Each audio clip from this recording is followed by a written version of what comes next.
Oh man, hello world, what is up? Welcome to Build. I'm your host, Matt Forte. We are here live at the Build studio in New York City. Our next guest is true, the Guinness World Record holder for both most subscribed and most viewed YouTube channel dedicated to animals. He's huge. He's got an awesome series on Animal Planet. Tomorrow, he's releasing his third book, Brave Adventures, Epic Encounters in the Animal Kingdom. Folks, please welcome back from Brave Wilderness, the one, the only, Coyote Peterson's right here. Do it up. Thank you. Good to see you guys. Dude, so great to have you back.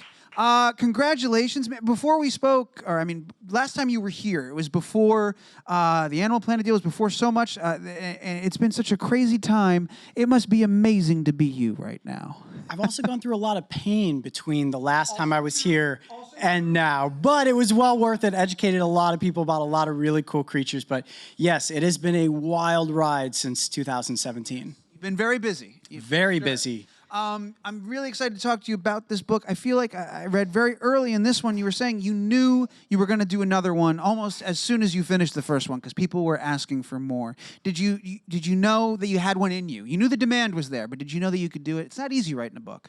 Well, here's the cool thing about Brave Adventures is anytime we set off into the wild to have an animal encounter, if it goes according to plan, and sometimes they don't go according to plan, they can be just as interesting, but anytime we have an encounter, it has the potential to end up as a chapter in a book. Any one of these videos that we've put on YouTube or anything we film for Animal Planet does have that potential that, all right, is this the right story to put down on the pages of a book to really let the audience indulge their imagination, because that's what's so cool about being able to write a book is you go deeper than you do with just a video. How do you know? Do you know in the moment when the adventure is happening, when you're there, that, oh, I'm going to be writing about this later? Or do you have to sort of be present for that adventure and then it's only upon reflection? You're like, how do you choose? There's 8 or 9 in here. You've had so many adventures. How do you whittle that down?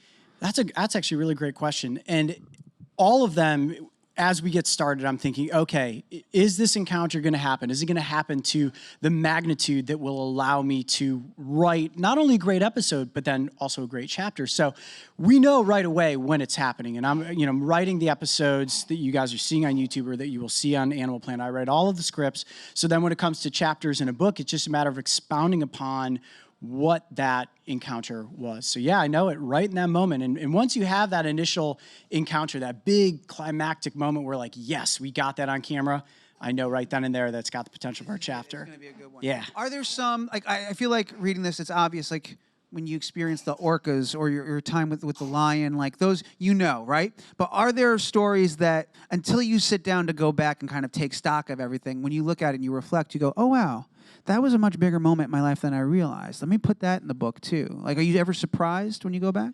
Yeah, I would definitely say, and the cool thing about when you're out there and you're producing the content in the field is you can't see how it's all going to come together. You live in that moment and you try to appreciate it for exactly what it is, the visceral, just that you're there in the environment, you're close to this animal. Let's use the lions, for example, right? Great example. Smell the lions was one of the greatest, you look at a lion, right? And a lot of the content that we've done has been creepy crawly type things. The bizarre creatures we find people are so fascinated with. Lions, you're like, yeah, lions, tigers, bears, people have done all that before. How do we do it differently, And getting to work with the Carica Game Reserve, where we came in and the experts we worked with, we helped fund the veterinary process of tranquilizing this pride of lions to be able to pull biometric data, which is incredibly important to ensure the health and well-being of this pride.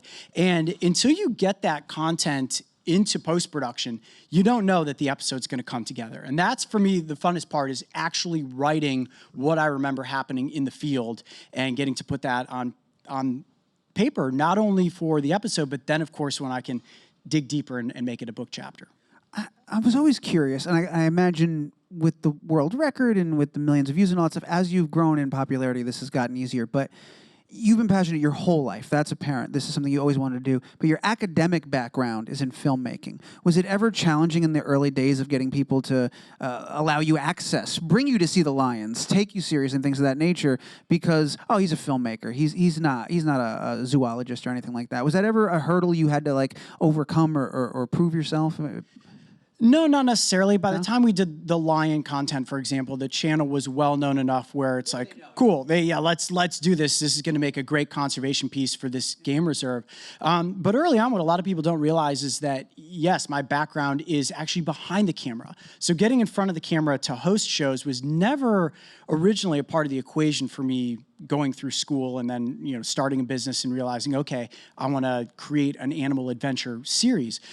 So now getting the chance to be in front of the camera, it helps to know the behind the camera world, right? So I'm already thinking about how shots are going to align, how this story is going to come together as we're making in the field, which certainly when you're producing YouTube content and now producing television content for Animal Planet, I'm able to almost grocery list some of those things as we're in the field to know exactly what we're going to need to fill in around the animal encounter. How are you with deadlines and stuff? Writing a book, well, deadlines are very important. You've got to meet them. And working under pressure, are you all right in those scenarios? Those are the scenarios where I thrive best. I love a deadline. I love the pressure. I love the challenge of, okay, you've got X number of days to go out and find yourself in a situation where you can have this encounter. And then when you take it into the realm of post-production, whether that's making a video or it's writing a chapter of a book, I love hitting those deadlines. That's what makes it exciting to reach those challenges. Do you ever, because you're so aware of all the different moving pieces, when you're in a moment, like in the lion scenario, where they go, all right, the serum set in, you've got 20 minutes. Get your stuff and get out, and this lion's going to wake up. When something like that happens, do you ever freak out? Do you ever forget all of the facts that you've thought for a second? Do you have to bring yourself back into that moment? Because that's a really intense moment. That's not a deadline of like, well, if I don't pay my bill on time, there's a fee. No, in 20 minutes, this lion is awake and very concerned about my presence, so I've got to get all this stuff right. Well, how do you process that mentally? How does that work? Wow, that's a great question. I've never been asked that before. That's fantastic. Okay, so how do I tackle this? It is like being a deer in headlights. You've heard that saying, right? Being a deer in headlights. When we have a scenario that presents itself, continues the lions as an example, or recently I was in South America and we did an episode on jaguars. And this was seeing jaguars in the wild and searching for days to have an encounter with one of these big cats. When it happens, you don't remember what's happening in the moment. You just hope in your mind like, okay, I hope I said something relevant. I hope that I had a fact that was pertinent, or that I just expressed what I was feeling in that moment. And, thankfully to this point, we've gotten a lot of that really well. And of course it pertains to the bite and sting stuff too, which, made the channel so popular. When you're going through pain, whether it's pain or it's excitement for something happening, you have to just hope that you're saying the right things at the right time. Yeah. The bite and sting stuff, I think you've been bitten and stung by everything. Have you done it? You've maxed it out. There's nothing left for you to get bitten by or stung by, right? Or no? What do you got left on the list? With the new Animal Planet series, there's so much stuff that still happens, sometimes on camera, sometimes off camera. I'm literally healing right now from being bitten by a piranha, which happened off camera. This is actually a real piranha, right? So we were swimming with a species called Yacaré caiman, which is a very not well-known crocodilian species in South America. It's one of their largest reptilian predators. And in the process, we're like, okay, the water is swarming with piranhas. And most people think, okay, well, you get in the water with the piranha, it's going to eat you. That is not the case. So we safely caught some piranha, and we were showing them, did a small little segment with it. And then after the fact, we let the piranha go. We're like, oh, man, we should have gotten a picture with the piranha. Oh, no. So my wildlife biologist, Mario, and I, we caught a couple more piranha. And, you take the classic picture where you hold the fish, you try to peel its lip down so you can see the teeth. Literally in the process of doing that, the piranha chomped off the tip of my finger. No cameras running, but blood everywhere. We were talking so much blood all over the inside of this boat that we were in. It was a biohazard to write home about. Is that... Well, I mean, here's a really silly question. How much did it hurt? Because you say it bit off the tip of my finger, but pain, you have a different concept of pain than most people. You've experienced many different levels and different versions of it. Was everybody freaking out and you're like, guys, it's fine, it's just a lot of blood? Or were you really nervous in that moment? I was not nervous at all. And what's funny about that situation is the second it happened, Mario was, because again, we weren't like proper cameras rolling to like, let's get a segment, Coyote's gonna get bitten by a piranha, though we should have been. Mario's like getting photos on the phone, so he starts rolling video, and he's in the process of doing video, and he's like, I went straight back to trying to still get the picture. We literally have a phone video of blood just pulling down my hand. He's like, what are you doing? I'm like, we got to get the picture. This is what we came here for. And then we radioed into a boat that was also with us out there in the environment. And they came over and we filmed all the behind the scenes aftermath. And as far as the pain goes, it didn't hurt so much in that moment. Their teeth are so sharp. It's like a hot knife going through butter. The pain actually came after the fact where my finger was throbbing for like 48 hours. All the nerve damage that happened to the tip of my finger actually was playing out through the top of my finger, strangely enough. So yeah, piranha bite, not a fun one. That's a bummer.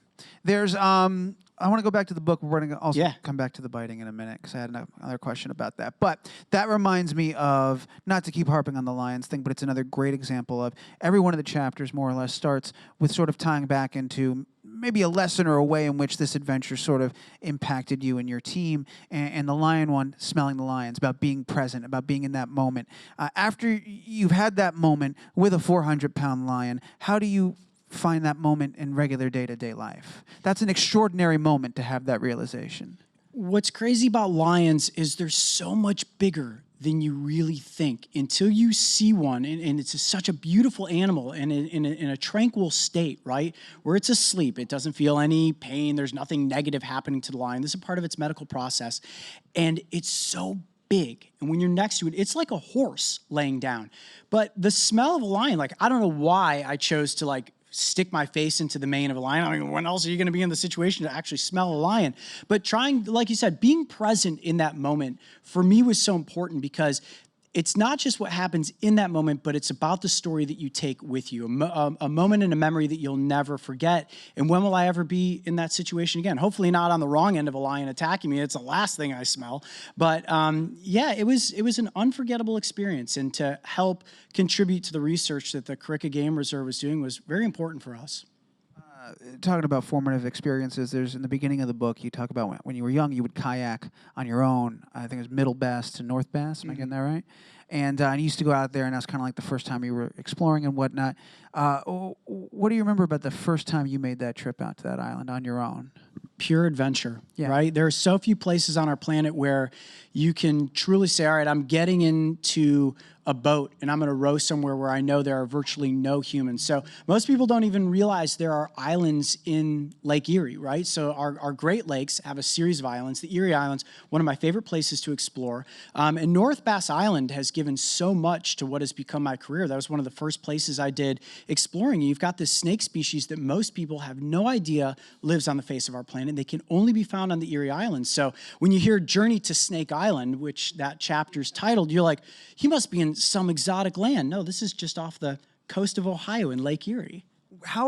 How old were you the first time you went out and did that? I feel like you said you were a teenager. The first time you went solo and explored. Yeah, the first time I went out and did this trek, I wasn't quite a teenager. I was just out of college at that point. You were a little older. Yeah, a little older. But it's thrilling to set out in a boat and go to an island where you're like, I have no idea what I'm going to find there. Am I ever even going to return? Like, that true sense of adventure is what has driven me to build this career.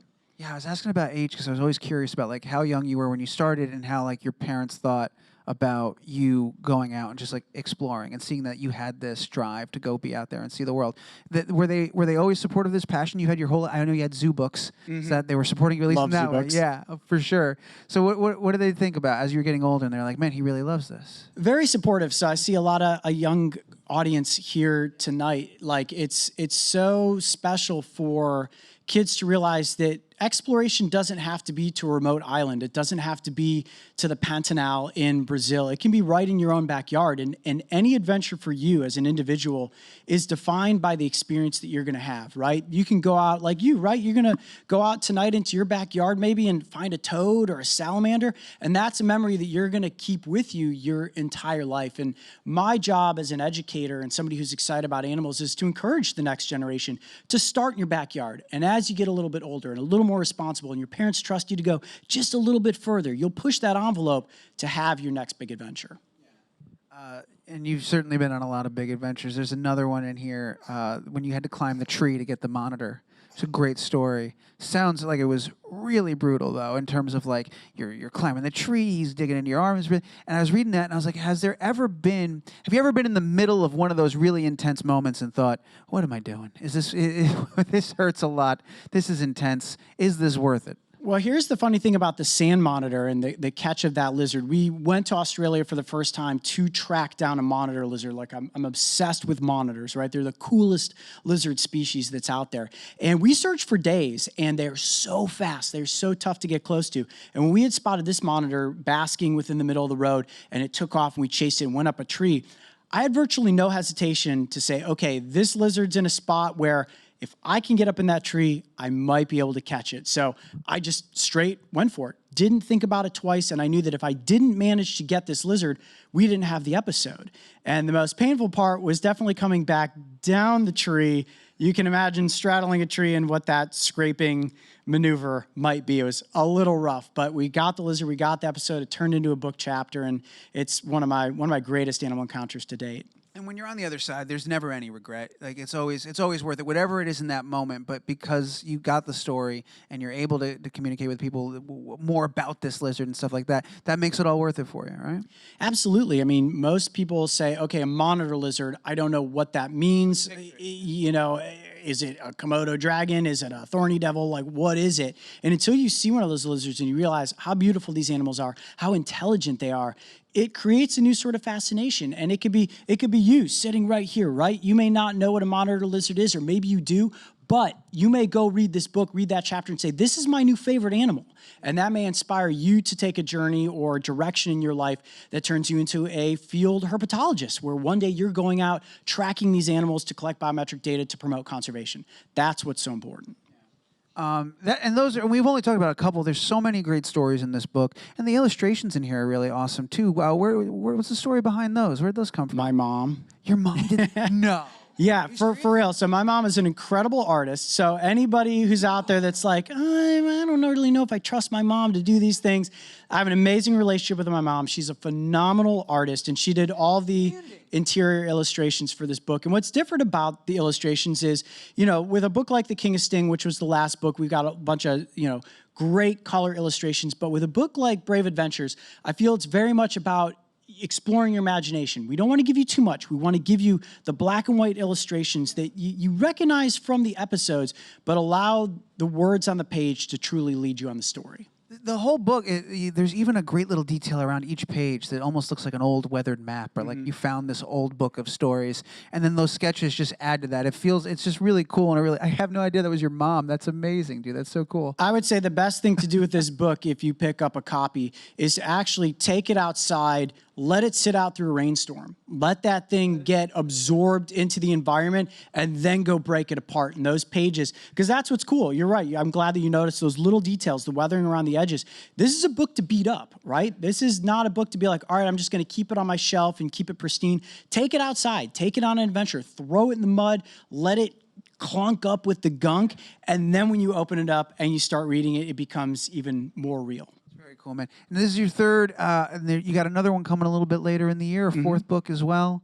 And I don't think you can say too much, but I was reading you're going to be back with Animal Planet doing something as well. Yep. There's just so much going on. At the end of this book, you talk about all these different things, but there's still more dreams to come. What's next? What more could you possibly dream? As long as there are animal species to encounter, and as long as there's an amazing audience, the next generation, the current generation, people that are 90 years old and love animals, we're going to continue doing everything we can to have these encounters and bring these stories to people to inspire conservation and education and just to get outside and explore the world. It's a pretty cool place when you actually put down your social media devices and step outside to just admire what's there. Speaking of amazing audience, man, we've got one here with us, and they've got some questions. I want to make sure Yeah. we have plenty of time for all of them, so I've got at least 3 in the room. You have microphones. I promised you earlier it would turn on when you need it. Let's see if it's on now. Give it a shot. Front row. What's your question? What's up? What is your favorite animal? Favorite animal, that's a good one. It's tough to really ever pick a favorite, and my favorite usually breaks down based on the most current adventure I've had. So right now, my favorite is the jaguar. It's not an animal that I thought would make my list of all-time favorites, but until we went out and we were searching for these cats in the wild and actually captured some pretty amazing behavior on something called a trail camera. Have you ever heard of that before? So it's like this, yeah, you know what that is? So it's like a magical camera. You set it up in the wilderness, And when something walks by, it captures video. And we managed to film a mother jaguar. I have another question to tell you. Well, yeah, I love jaguars, so let's get the next question. Let's go right to it. I watched you on TV, and we saw you catch an octopus. An octopus? People do love octopus. You know, the octopus is, you see this guy right here? That's actually in the new book, that chapter about catching the octopus in the South African tide pools. You like octopus? Yeah. Yeah. Great questions. Bus. Those were great. Oh, what was that last bit? Okay. Great job. You crushed it. That was a great way to start. I Yeah, love here, those I'm questions. down here. Give you a fist Yes, bump. absolutely. A little fist bump. Got Yeah. it. Amazing. Well done. Wonderful. Do we have time for a few more? Yeah, I've got another microphone in the room. Next question. Go Hi. for it. Hi, Coyote. How's Hey it there, going? how are you? Great, man. Thanks for all your content we saw on YouTube. It's been instrumental in getting my daughter less afraid of bugs and that kind of thing. So it's really great. Thank you. My question is, have you ever misidentified a creature as being harmless and maybe like paid the price for it in some way? Misidentified something for being harmless and paid the price. No, I will say that we take a lot of care to make sure that we know what things are, especially if they're venomous or poisonous. It is occasional that we will misidentify something based on some species are so vast, right? You may have a group of things that look very similar. For example, we did an episode on something called a wobbegong shark, which is also known as a carpet shark. There are 12 species. One that we caught in Australia for Animal Planet, 2 species look exactly alike. It's almost impossible to tell the difference. So in an instance like that, we will often just defer to it's a wobbegong instead of calling it a spotted wobbegong or a banded wobbegong, because if you can't be absolutely certain in that moment, and sometimes you're places where you can't just like hop on your phone and be like, let me search which species of wobbegong shark this is, you have to just keep it general. But as far as safe animals goes, no, we always make sure that before we work with something, we know exactly what it is. You talk a little bit about that in the book. You guys do mountains of research before you go out and start an expedition, because it's a lot of time, it's a lot of resources, a lot of people working together, and you want to make sure everything you can control, you do, and you do the homework before you get out there. Yep. Yeah. Well, with all the bites and stings I've taken, the research we've done is imperative to making sure that if I'm going to go through what this process is, let's have our T's crossed and our I's dotted. Yeah, for sure. I'd love to get one more. Can I do one more? Perfect. All right, we've got a microphone. I believe it's you, buddy. Last Go question. for it. What's your favorite reptile? Favorite reptile? Well, right now at the moment, it is the alligator snapping turtle. And the big thing you have to look forward to is the largest alligator snapping turtle I have ever encountered, which will actually be part of the premiere episode for our new Animal Planet series. It is the biggest turtle you guys have ever seen, and the catch is out of this world. That's pretty exciting. What's your favorite reptile? Do you have one? Snakes, just all snakes in general. All of them. I just swam with anacondas too, which is going to be an Animal Planet episode. That was pretty cool. Swimming with anacondas is life-changing. Absolutely incredible. Do you have a ballpark of when that show's going to... Yeah, show will be out this coming February. So we're in post-production right now. We've got one more shoot to go, and it's going to be awesome. Can't wait for it to launch. Think about maybe coming back through New York? If you guys want to have me back on, this is one of my favorite Yeah, I see spots. a lot of of time. yes. It's your favorite I spot? tell everybody about AOL Build. This is my favorite show to come on. It's That is absolutely very fantastic. kind. And I paid you to say that. I just want you guys to know. He that didn't. He didn't. I did. I asked.